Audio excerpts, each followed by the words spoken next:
যিনি তার নিজের যোগ্যতা বলে IMF এর অত্যন্ত উচ্চ পদে কাজ করেছেন এবং পরবর্তীকালে তিনি দেশে এসে 2018 সালে আপনাদের মনে থাকার কথা যে তিনি গণফোরাম থেকে আমাদের যে ফ্রন্ট ছিল সেই যুক্ত ফ্রন্টের মনোনয়ন নিয়ে ধানের শীষ নিয়ে তিনি নির্বাচন করেছিলেন। পরবর্তীকালে আপনারা দেখেছেন তিনি রাজনীতিতে সক্রিয় ভূমিকা পালন করেছেন এবং আমরা অত্যন্ত আনন্দিত এবং গর্বিত যে ডক্টর রেজা কিবরিয়া আজকে আমাদের মাঝে এসে আমাদের দলে যোগ দিয়েছেন। আমি আমার দলের চেয়ারপারসন দেশনেত্রী বেগম খালেদা জিয়া, ভারপ্রাপ্ত চেয়ারম্যান জনাব তারেক রহমানের পক্ষ থেকে তাকে আমাদের দলে স্বাগত জানাচ্ছি।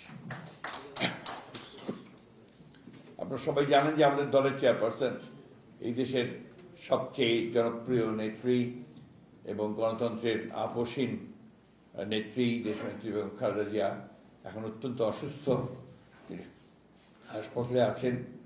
সারা দেশের মানুষ তার রোগ মুক্তির জন্যে আল্লাহ তাআলার কাছে দোয়া চাইছেন। আমরা এই অনুষ্ঠান থেকেও আমরা তার জন্য দোয়া চাইছি, আল্লাহ তাআলা তাকে যেন অত্যন্ত দ্রুত সুস্থ করে দেন এবং আমাদের মাঝে এসে পৌঁছান এবং কাজ করার আমরা সুযোগ, আমরা তার নেতৃত্বে কাজ করতে পারি। আমি আজকে এই অনুষ্ঠানে যোগদান অনুষ্ঠানে শুধু এই কথা বলতে চাই যে অনেক চড়াই উতরাই পার হয়ে, অনেক আন্দোলন, অনেক রক্তত্যাগ, অনেক আত্মত্যাগ এর মধ্য দিয়ে কিন্তু আমরা একটা সুযোগ পেয়েছি এই গণ অভ্যুত্থানের পরে, ছাত্র গণ অভ্যুত্থানের পরে একটা নতুনভাবে বাংলাদেশকে নির্মাণ করবার। এবং আপনারা ইতিমধ্যে দেখেছেন যে বর্তমান যে অন্তর্বর্তীকালীন সরকার আছে ডক্টর মোহাম্মদ ইউনূসের নেতৃত্বে, সেই সরকারের অধীনে অনেকগুলো আপনার সংস্কার কমিশন তৈরি করে 6টা প্রায় করার মধ্য দিয়ে আমরা একটা সংস্কারের সনদ আমরা স্বাক্ষর করেছি। এবং এখন আমি মনে করি যে দেশে একটা পরিবেশ তৈরি হয়েছে একটা অবাধ সুষ্ঠু নির্বাচন অনুষ্ঠানে। এবং আমি ধন্যবাদ জানাতে চাই যে এই অন্তর্বর্তীকালীন সরকার প্রধান আমাদের ডক্টর ইউনূস, তিনি ইতিমধ্যে 2026-এর ফেব্রুয়ারি মাসে নির্বাচন অনুষ্ঠানের ঘোষণা দিয়েছেন এবং সেইভাবেই আপনার প্রস্তুতি চলছে। আমরা অত্যন্ত আশাবাদী যে দেশের মানুষ এই সুযোগটি গ্রহণ করে তারা তাদের যে প্রতিনিধিত্ব, অর্থাৎ তাদের ইলেক্টেড যে প্রতিনিধি, তারা একটা পার্লামেন্ট গঠন করবেন এবং সেই পার্লামেন্ট গঠন করার মধ্য দিয়ে তারা একটা জনগণের গণতান্ত্রিক সরকার প্রতিষ্ঠা করবেন। আমরা আশাবাদী যে ডক্টর রেজা কিবরিয়ার যোগদান আমাদের এই কর্মকাণ্ডগুলোকে আরো শক্তিশালী করবে।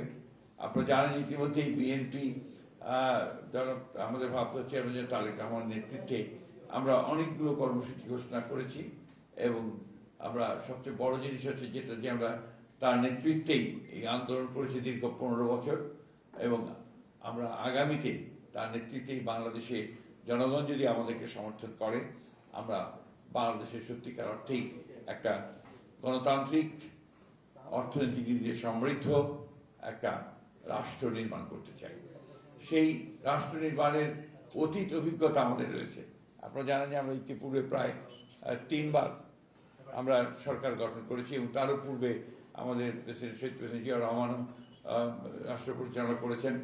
আমাদের সমস্ত এই অভিজ্ঞতা থেকে আমরা অন্তত এটুকু বলতে পারি যে বিএনপি যদি সরকার পরিচালনার দায়িত্ব পায় তাহলে অবশ্যই বিএনপি বাংলাদেশকে একটা সত্যিকার অর্থেই একটি গণতান্ত্রিক এবং একটা সমৃদ্ধ অর্থনীতি গড়ে তুলতে সক্ষম হবে।